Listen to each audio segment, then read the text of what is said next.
तर पक्षभेद विसरून आम्ही एकत्र राहूया हा संकल्प करण्याचा दिवस आहे असं उदय सामंत यांनी म्हटलेलं आहे। आमच्यात राजकीय कटुता नाही असं देखील यावेळेला उदय सामंत यांनी म्हटलं।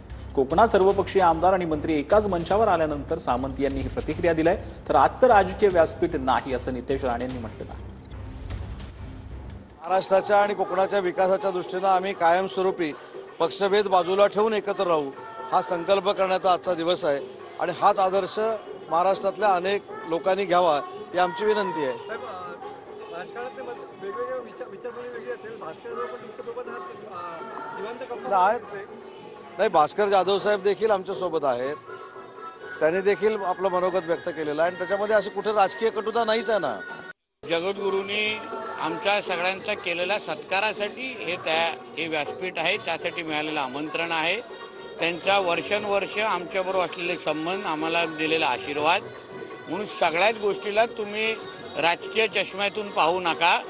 कधी कधी कोकणाच्या विकासाला कधी आम्हाला एकत्र यायला द्या। आमचं कौतुक कधीतरी करा की कोकणाच्या विकासासाठी, कोकणाच्या हितासाठी तुम्ही सगळेजण येत आहेत, तुमचं खरंच कौतुक आहे। असं जेव्हा आमचे पत्रकार मित्र पण आमचं कौतुक करायला सुरू करतील तेव्हा आम्हालाही थोडं त्याच्यातून स्फूर्ती भेटेल।